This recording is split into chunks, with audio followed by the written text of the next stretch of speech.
trip back, and I'm going to say this again at the very end of the show here as well. We're going to talk a little bit about Southern California. Now, is anybody going to be staying in Southern California for a couple days, maybe exploring a little bit? Okay. I might be able to give you a couple, or do you live there? Okay, got it. All right, well then you may know, maybe you'll learn a couple of new things, I don't know. But we'll go through a little bit about Southern California. I'll tell you a little bit about the history, just kind of what's going on in Southern California. And then we're going to switch over to Baja. And we'll talk a little bit about Baja and give you some ideas there, because you never know. You may want to go down to Baja at some point. And I was just talking to somebody who's been living down there for, yeah, okay, you're still here. You're going to sneak out for the ukulele when we get started. Anybody else have to make the ukulele performance? Yeah, that's right. Okay, I'm going to run through this. We'll probably be done right about the time that they're starting, maybe a little before. All right, let's get started. Let's talk about Southern California. This is the Golden State, California Republic. We've got the bear, we've got the star. It's got the largest economy in the United States as states go. And I can't, back when it had the 7th largest economy in the world. Just this one state, California. It's the most populous state, 3rd largest by area. Alaska, Texas are bigger.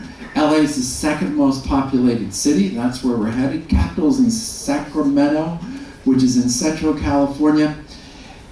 Obviously, it originally was a territory of Native Americans that lived here. The Spanish acquired it, then it went to Mexico, and then the U.S. at the time, and it was the U.S., we took it from Mexico. We became a state in 1850, primarily because of the discovery of gold in 1849. And this whole western expansion that was taking place during that time. All right, let's keep going. That's what the state looks like. We've got this Central Valley area. Let me just start where we're going to be. We're going to be down here where this little peninsula comes out, and LA is right there. All these islands here are, Catalina sits right here, and then we've got the coastal islands here with Anacapa, Santa Rosa. These are called the Channel Islands. That's a national park that we'll talk about. So we've got all of these. And these islands here are actually an extension of what's known as the Santa Monica Mountains, or the transverse mountains that come out. So if you're from California down there, it's kind of interesting to know. And this is the only mountain range that goes from east to west in California. All the other mountains that you see there are going from north to south. And this has to do with the San Andreas Fault, but we'll talk about that in a minute. These mountains right here, these are the Sierra Nevada, and then we've got our coastal range all the way up here, and this is just a giant valley. We call this the Central Valley right here. Sacramento sits here, San Francisco is right up there. Here are the populations of the cities.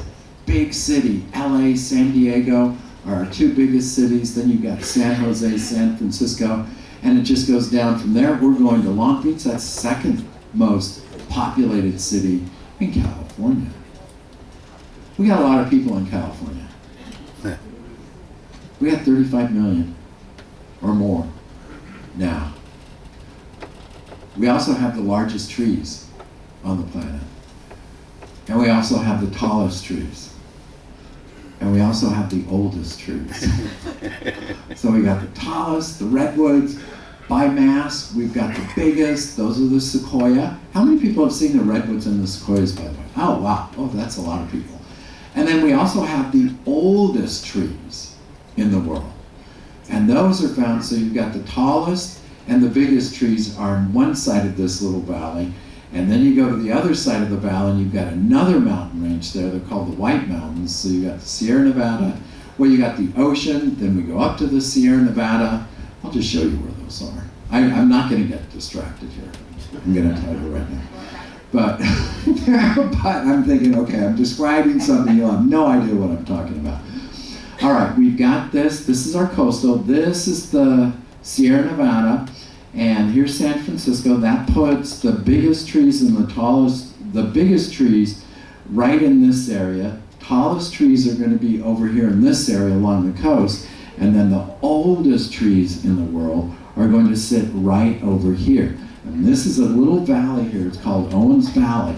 And it sits right here between the Sierra Nevada, and these are called the White Mountains. And the trees that live there that are the oldest, those are called bristlecone pines. And they won't tell you which is the oldest tree. However, I think I found it. But I can't tell you. But I'm pretty darn sure that I found it because I spent a full day up there looking. And they gave me a hint, and I think I found it. Anyway, this is what a bristlecone pine looks like. It's over here. These are redwood, sequoia, and then this is the bristlecone pine that looks like that. All right. Nature, California golden trout. That's our state fish. We've got our state fossil. Of course, our state mammal is going to be the California gray whale. California grizzly bear there as well, and a few others. This is our state fish. This is a Garibaldi, and in one of the talks we talked about that Garibaldi, I think, in how it reproduces with, creates a nest. So those are some of them. Here's some little agricultural, because California really is a pretty amazing state when it comes to agriculture. They're the world's largest, not just the US, but the world's largest producer of almonds, second largest for pistachios. And then in the US, we produce all of the artichokes. We produce almost all of the grapes, walnuts, peaches, pomegranates, dates, figs, all of that for the entire United States. Pretty productive. In addition to that, all of this fruit, all of the olives, commercial olive oil, all of that, tomatoes, garlic, lemons, broccoli, cauliflower, avocados, strawberries, all of that. The land here is very, very fertile. And most of that is going to be, well, is produced. There are certain areas in California that are perfect for each one of these crops. And in that entire Central Valley area, that is an area that was once covered with ocean. It was uplifted, and now you have all of this sediment. Remember we talked about sedimentation and weathering in Hawaii with the oldest islands? We've had all of this erosion. The bottom of that valley, and this is also true of Los Angeles when we land in Long Beach, so those mountains get eroded. The sediment in that valley and also in the LA basin is over 7,000 feet deep. That's over a mile of sediment that goes all the way down to that bedrock. And because of that, all of this soil is really productive. Also, we've got space and flight going on here as well. During the Cold War, 2/3 of all the aerospace companies were found right here in Southern California. And then we've got the Mojave Desert. It's just about an hour and a half away from where we're going to be, and that's where we've got the Mojave Air and Spaceport. And this is an area that for many, many decades all of the new aircraft have been tested there. Yeager. What was his? Chuck Yeager. Chuck Yeager, he broke the speed record there. There's all kinds of history. If you ever get a chance to go out there, it's absolutely fascinating. It's also the place where we park where we retire all of our old aircraft. And you can see hundreds of planes that are just sitting out there in the Mojave Desert. It's a perfect place to park those guys.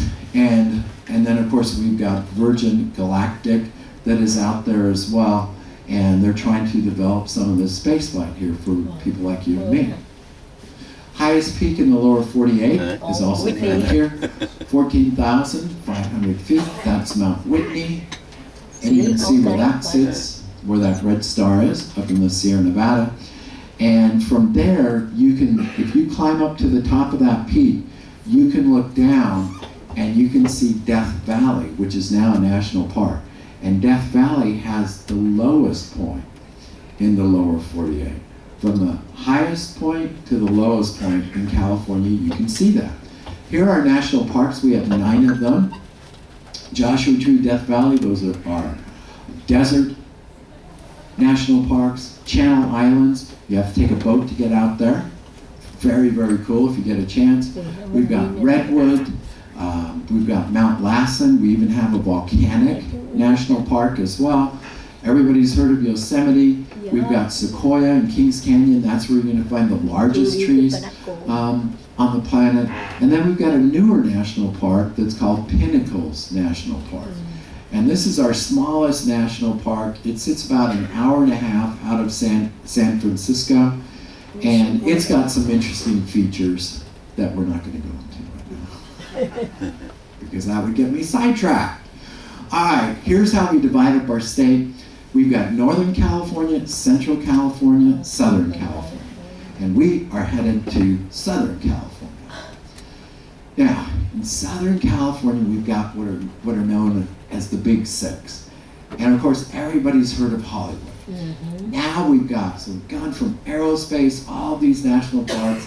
Now we're in LA, and this is the heart of movie making. Warner Brothers, Universal, Columbia, Paramount, Walt Disney, Pixar, 20th Century Fox, they are all headquartered here in Hollywood. More businesses we have pharmaceutical companies, we have Qualcomm. Most of the semiconductors that are in phones are produced by these guys. Surfing, skateboarding, DirecTV, all of these companies are headquartered here in Southern California. A few of them are leaving, but still a few are staying. And then we got theme parks here as well. The Disneyland, Universal Studios, Magic Mountain, Knott's Berry Farm, Legoland down where I live, SeaWorld, San Diego Zoo, and the San Diego Wild Animal Park. There's plenty to do in Southern California, for sure. And 24 million people know that, which is why there are so many people in this area, just 19 million in the LA metropolitan area. When you fly into LA at night and see that expanse, it just goes on forever. It's huge. Well, people like to get away when you live here. How do you get out of LA? How does that look? Don't go to rush hour. Yeah. So you have to look for these little windows. You don't want to hit this at rush hour. Oh, wait a second. There aren't windows anymore. It's 24/7 rush hour. Back in the old days, I grew up in Santa Monica. Back in the old days, we had these little corridors, these little windows where we could get out of town, but they don't really exist. I don't think they exist anymore. Might be a few. In any case, here are some wild places where people get out in Southern California. First of all, the beaches. And Southern California has some amazing beaches here. And you can get out, and this is what those beaches look like. Where are all those people? Well, on certain days, you can get out and just walk along the beaches, not very crowded. And the cool thing, unlike other places in the world that I have visited, is this: California Coastal Act of 1976. And what that did was, it made all of the beaches in California required to have public access. That means if you're, yes, for sure, U.S. Supreme Court went all the way to the United States Supreme Court. And that means all those movie stars that live in Malibu Colony, all those people with, 20, 30, Oprah with her $50 million man, she can't own the beach. And that means you could go to Malibu Colony, you go to Malibu, and you can access the beach, and you can walk in front of Barbra Streisand's home, you can walk in front of Tom Cruise's home, you can walk anywhere on that beach you want. And I think that's really cool that we did that. Because I was just in Tahiti, and I was on the Luminosa. And we stopped in Tahiti. I'm walking around the island of Tahiti in Moorea. I found one beach in Moorea that I could access. All of the other beach property there is privately owned, and you cannot get to it. It's all roped off. Can you imagine that? And on Tahiti, I went all the way around the island of Tahiti. I only found 2 public beaches. You either had to go to a hotel to access the beach or not. In California, that's not true. You can access any of those beaches, any of the beaches here. And speaking of beaches, here are the beaches just in Southern California. We've got 23 beaches. If you're hanging out and you want to hit some of these, that SD stands for San Diego. That's further south than, it's Southern California. OC is Orange County, and then LA is LA, and VC is Ventura County. And all these beaches are available, and of course there's a fee to get in. In California, nothing is free. Here is Huntington State Beach. This is about a 30-minute ride from where the ship is going to dock, maybe a 40-minute ride. You've got fire pits there, pier, and just 100 volleyball courts. And you'll see people out there all times of the year. They're going to be out there playing volleyball. Beautiful beaches. Some of the beaches are rocky. You get down a little bit further south around Crystal Cove, some places like that. In Laguna especially, you'll see a little rockier. We've got tide pools down there that are accessible to you. And some of the best surfing in the world. The U.S. Championship for surfing is held right there at Huntington Beach. And then we even have underwater parks. Cardiff State Beach has one, Crystal Cove, Doheny State Beach, and there's one also on the, did that go in? And then there's another one at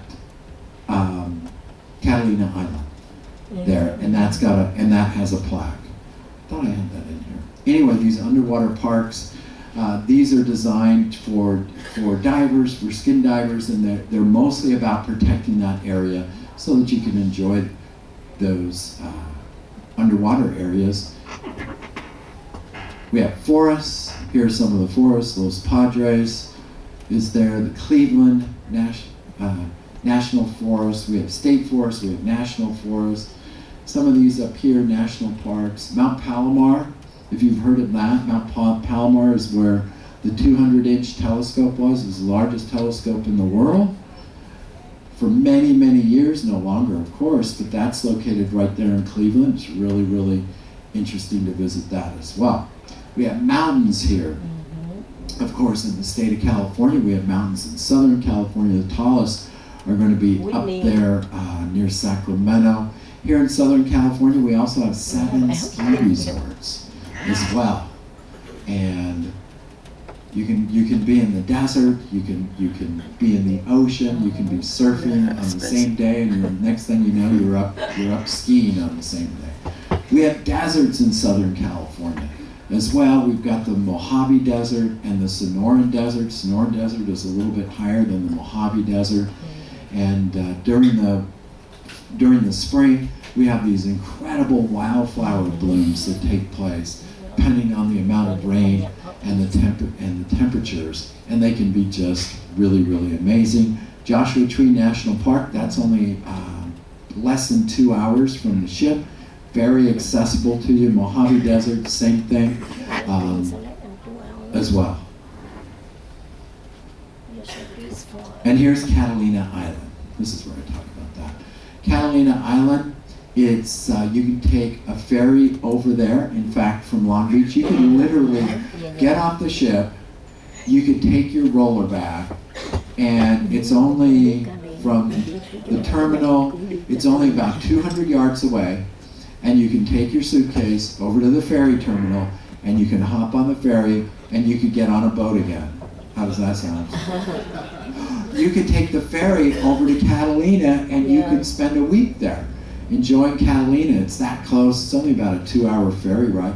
Catalina Flyer, this is one of them that goes across. There are a couple of them, and that's Catalina Island. Really, really beautiful little town.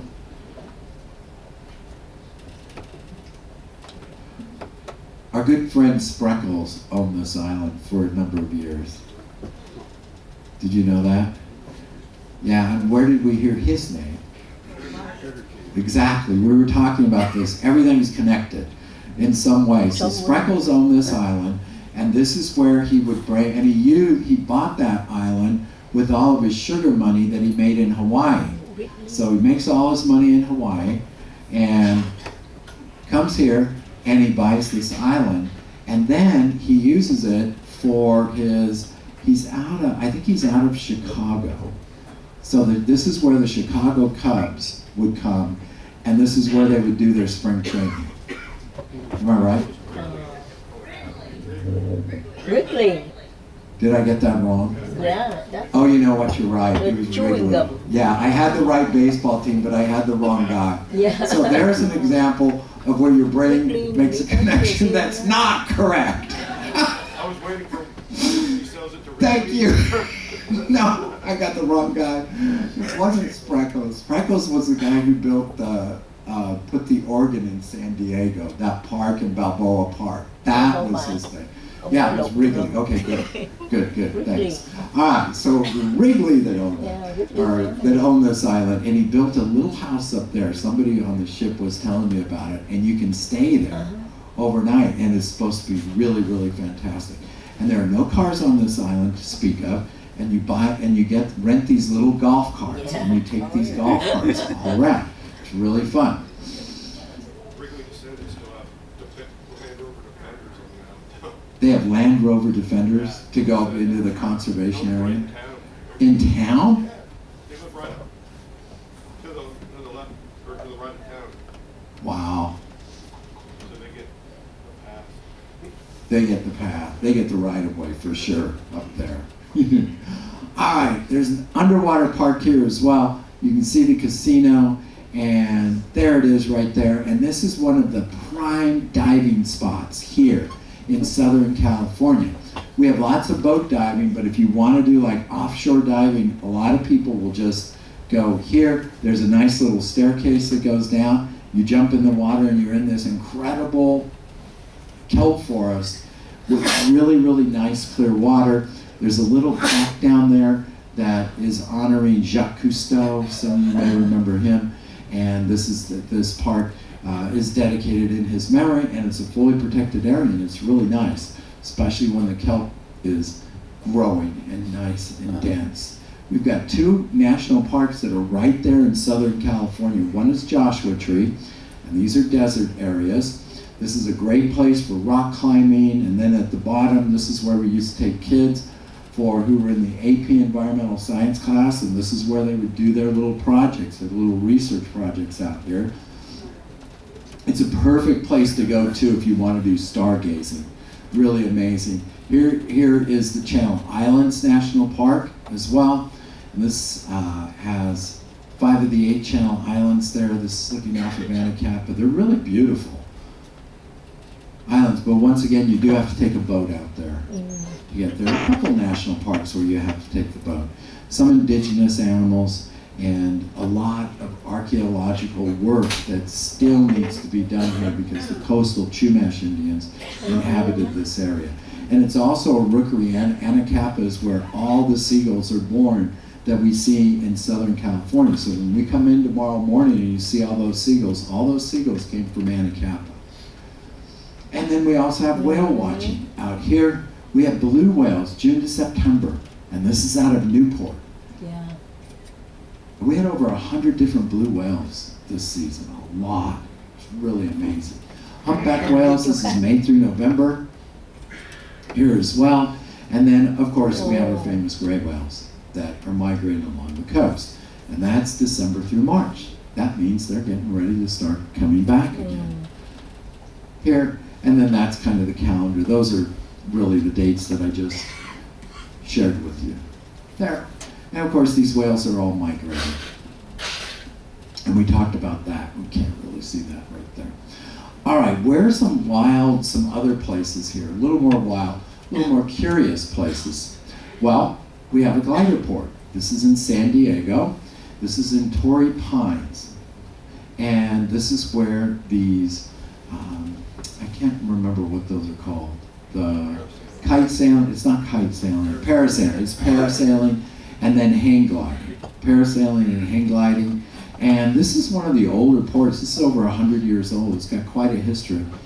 And one of the more famous airports kinds of places. In the United States, one of the older places. These are leopard sharks that are in San Diego. During August we see them, and they are off of La Jolla. We have all these leopard sharks that are coming in to mate, to breed, and also to give birth as well. And leopard sharks are harmless to humans. These are not sharks. You can swim with them. I have swam with them when we work in the aquarium and we're diving. We have leopard sharks in there. And leopard sharks and nurse sharks. You're not going to get bit with those. We also have redwood trees in Southern California, and redwoods don't grow. They are not native to Southern California, but these are found in Carbon Canyon, and they're not as tall as the redwoods that are up in Northern California, but it is a full redwood grove that is in this canyon, and they water it and they care for it. Right there in Southern California, go down to San Diego, there's the largest lemon in the world, Lemon Grove, it's near the town down there. And then we've got the San Andreas Fault, one of the most famous faults in the world that runs the length of California. You can get a little field guide even, and you can do a tour of this entire fault, which is really quite interesting because this is where the Pacific Plate and the North American Plate join with each other. And remember, they're slipping past each other. It's not a subduction zone here. It runs the length right here. Here's Los Angeles, and it's going to be running. When you get off the ship tomorrow, you're going to see those mountains, and where those mountains are, that's right where this San Andreas Fault is. It goes all the way up here to San Francisco, and then it's going to cut just at Point Reyes, right around here, it's going to cut off and go north. And because of that, of course, we have earthquakes in Southern California. If you go out into the desert, you can see that fault line, and that fault line is it's not this going this way, it's this going this way. And that's the fault line, and it's moved this is a portion of this, and it's moving that in a north-south direction. And because of that, this area, there's a weakened area. There are fracture zones here that allow this magma to come up close enough to the surface to be able to heat up water. And because of that, we have these hot springs around there. And Palm Springs is famous for it. The Coachella Valley, has anyone heard of the Coachella Music Festival? All of that's in the Coachella Valley. And if you like tilapia, as an example, almost all of the tilapia grown in the United States comes from the Coachella Valley. And the reason for that is because that's all farmed fish, and because of these hot springs, they're able to heat up the water. It doesn't cost them any money to heat up the water. And they're able to keep that water warm, and they're able to grow those tilapia at a much faster rate. And just south of that, if you've ever been to the Coachella Music Festival, if you were to keep driving toward the Salton Sea, you're going to find all of these fish farms, and they're farming tilapia out there. You can soak in these mineral pools, hot spring. Has anybody gone to these? But I mean, just any of the hot springs in Palm Springs and places like that. I remember going there as a kid. Yeah, my parents loved to go there. And desert hot springs, I don't even know if those places still exist. Do they? Oh, in Nevada. Yeah, but I'm not sure about Palm Springs in those areas. Anyway, that's kind of what put Palm Springs on the map. There are some little oases there. That's by Palm Desert, so you've got Palm Springs, and you got a couple other communities out there.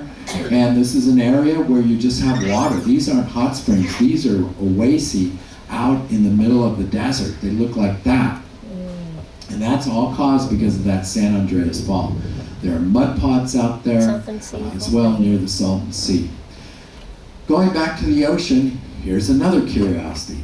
We have the Catalina Sea Ranch, and this is the first offshore shell farm in federal waters. And what they are doing is they are growing mussels right now, and they're looking to grow kelp, they're looking to grow scallops, they're looking to grow abalone as well. They're figuring this out, but right now they're just starting with mussels, and they have these ropes. They drop them down about 150 feet, and they seed those ropes, and they're growing mussels. They're harvesting them.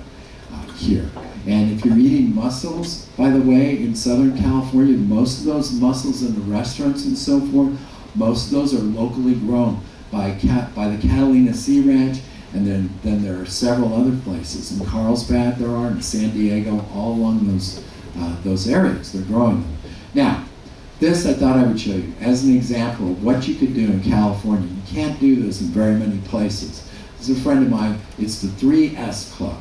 And what that means is you have to do this all in one day. They got up early in the morning and they went surfing, headed up to the mountains, went skiing, and then they came back down and they went scuba diving. And to be a member of that club, yeah, you have to do that all in one day. But that just gives you an example of what you can do in Southern California. I thought I'd just quickly mention this, just simply because El Nino and La Nina are affecting us more and more. And I thought I'd give you just an overview of what that means. When we have an El Nino year, what ends up happening is we have these winds, these strong winds at the equator that are going to push all this water from left to right. They're pushing this warm equatorial waters. And because of that, it warms up the air, and this air is not going to be able to hold as much moisture, and that's why we get so much rain during an El Nino year. The opposite is a La Nina year, which is what we're getting into. And this is where these winds die down, and we end up with this cold water moving over. This warm spot then, no longer being pushed by the wind, is going to move back over to the Australia region. And then we're going to have this colder water up here. That means we're going to have drier, where we live in Southern California, it's going to be drier during the La Nina, and it'll be wetter during an El Nino. And our current forecast right now, we're expected to have La Nina, which would mean for us in Southern California, it's going to be a little bit drier this year than it was last year. Now, let's talk a little bit about Baja, California. Here's Baja, sits down below California, and Baja is a part of the country of Mexico, 747 miles long from Tijuana down to Cabo. And here's what it looks like. We're up here at Long Beach. If you were to go down to the Mexican border, the border of Mexico, that would take you about 2 hours, maybe somewhere between 2 and 3 hours. And you would be in Mexico, right there. That is our border. Now this area, Baja California, is the least populated place in all of Mexico. There's one person per 2 square kilometers, not very much, but man, what a place this is. You've got beautiful oceans, beaches, and it is very remote, wild, unpopulated. And it's a great place. A lot of people from LA and San Diego, this is when they want to get out and away. It's relatively inexpensive, and they're going to head out to these beaches and so forth and take advantage of the resorts that are down in this area. There are 2 parts to Baja. There's the north and there's the south.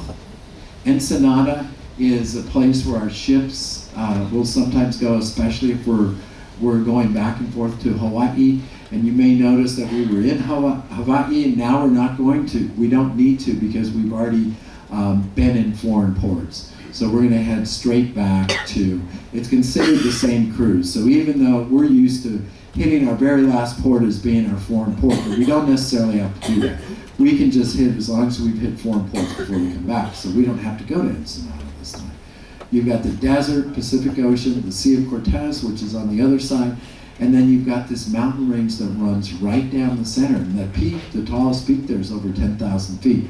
That's the height of Haleakala on Maui. So they do get snow there. Here's another view of this. Pretty amazing place. And this is dominated, Baja California, by the Sonoran Desert. And they have these amazing cacti there that I'm going to show you here in a minute. But this is one of the most biologically diverse deserts.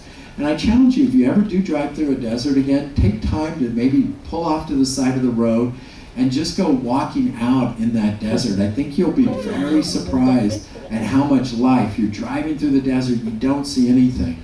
But if you get out there and walk around a little bit, all of a sudden you're going to see all of this life that is there. Tiny little flowers, reptiles, all kinds of life. 100 species of reptile, thousands of plants, different types of plants, native, some of them are indigenous to that area, and lots of birds. Way more birds than you would imagine. And all these plants have really cool adaptations that help them so that they can survive in that pretty extreme environment. Also on your way down, maybe you're driving down out of Tijuana. This is maybe about 8 hours south. This would be quite a way, right in the very middle between the North and South Baja. There's this what's called a biosphere. This is a UNESCO site, and it is a conservation area that has been protected, designated for protection in Baja. Baja, they do a pretty good job of protecting their natural resources and so forth in spaces such as this, which this biosphere. And this is also a sanctuary for gray whales. They have 2 lagoons that are in here, as well as many different plants and birds that are only found in this area. And this is what it looks like. Here are several of the lagoons. You've got Guerrero Negro. This is a very well-known site for gray whale. And then you've got the lagoon just to the south of that as well. This is the largest wildlife refuge in all of Latin America. Breeding mating sanctuary for the grays, heritage site, 2.5 million hectares, and then other cultural petroglyphs, missions, migratory birds. It's a very rich area, not just in life, but also in culture. And then you've got these dunes, and then you have these guys. And these are amazing. Here, these are cardone cactus, and they can be up to 65 feet tall. Largest cactus in the world. And they sit there, they grow quite well there. And if you do make that trip, you will see those. And then back to our gray whales. We know about the gray whale migration, and they're always hugging the coast, right? Because they're eating off the bottom of the ocean, and they're scraping up, getting their food by taking a mouthful of mud off the bottom of the ocean, and then they're sifting through that and eating invertebrates that they're finding, for the most part. That's what these whales look like in these lagoons. Lagoons are perfectly flat, and you'll see those blows that we always look for when we're looking for these whales. However, in these lagoons, it's an entirely different experience than what we experience in other places where we go whale watching. And I'll show you why in just a second. These are some of the lagoons. There's Magdalena Bay. This is San Ignacio Lagoon, and this is Guerrero Negro. These are the 3 primary spots where these gray whales will come. They'll give birth, and where they're also going to mate as well. Let's see if I've got those circled. And this is what you get to do when you're down there. Has anybody done this? It is a unique experience, and they have been doing this down there for the last, for the last 70 years. They have been this experience. And this fellow right here, that's standing over here, this fellow here is the naturalist that's on board. And some of these people have been doing this for 40 years. And they know these whales. And they'll go out in the middle of the lagoon, they'll shut down, they never approach a whale. The only time you get this kind of experience is if the whale comes to the boat. And they'll park out in the middle, and then we'll just sit there and we'll just wait. And if a whale wants to come up and say hi and hang out with us a little bit, they'll do it. And if they don't, there are sometimes when we've gone out and there's nothing. They're just not into it. But they don't chase the whales. I mean, they know how to handle this. There's a gray whale coming up. Here's some more gray whales. It's an amazing experience. And this is January and February is the best time to do that. You can even kiss a whale. They want, that's what they like. And they're out in the wild. They're not in captivity or anything like that. You can camp out there, but there are hotels that you can stay in as well. You don't have to, you can make it as rustic as you want. There are yurts as well that are set up there. Imagine waking up to that. And a lot of those yurts, they do all your cooking for you, do everything. It's luxurious camping. There's kayaking out there, fishing if you're into fishing. It's got everything. Whale sharks as well. If you want to swim with these whale sharks, here's an opportunity. They're about the size of a humpback whale. You can do that between October and February. That's going to be on the other side, on the inside. All those gray whale, those different lagoons, those are on the outside Pacific side. The whale sharks are over on the other side. There's a whale shark. Yeah, it's pretty amazing. A lot to do there, and these are plankton feeding.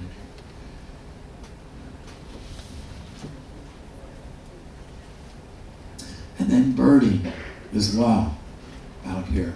Over almost 500 species of birds that you can find out here as well. So it's pretty darned amazing. And that's at the end of the day. Southern California has a lot. Southern California has a lot to offer. All right, everybody, that's all I've got for you. And that's the end of our cruise. You are very welcome. I hope you guys have had a safe trip back. We've been together for 25 days. Right? Am I right? Or is it 24 something like that? 25 days